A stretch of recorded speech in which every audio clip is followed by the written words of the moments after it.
আমি মৌমিতা। আগের দিন আমি বললাম যে আমরা বোলপুর স্টেশন পৌঁছে গেছি। এবার টোটো করা হয়েছিল। টোটোর পেছনে কি সুন্দর লাগেজ রাখার জায়গা। কাশ শিলিগুড়িতে এরকম করে দিক, তাহলে সুবিধা হবে। এই কথা বলতে বলতে আমরা আমাদের গন্তব্যস্থলে পৌঁছে গেছি, রাজবাড়ি রিসর্ট। এখানে খুবই সুন্দর ছিল জায়গাটা। আমি বাইরেটা পরে দেখাচ্ছি তোমাদের ঘুরে।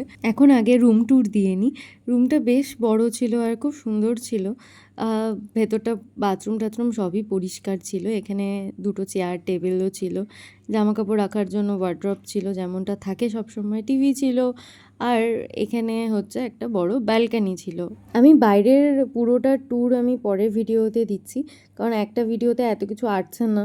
তারপরে এখান থেকে একটা সুইমিং পুল দেখা যাচ্ছে। আমি খুব এক্সাইটেড ছিলাম, ফার্স্ট টাইম যেহেতু সুইমিং পুলে যাব। হ্যাঁ জানি খুব একটু সবাই সুইমিং পুলে গিয়েছিল, আমি কোনোদিনও যাইনি। আমি অনেক ভয়ে ভয়ে জলে নামলাম, কিন্তু তারপর দেখলাম বেশ ভাল লাগছে।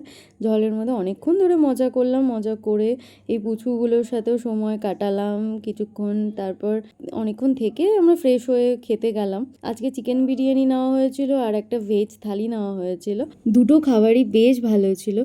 আজকের জন্য এখানেই টাটা। দেখা হচ্ছে পরের ভিডিওতে। ভালো লাগলে লাইক সাবস্ক্রাইব করতে একদম ভুলো না। তারা।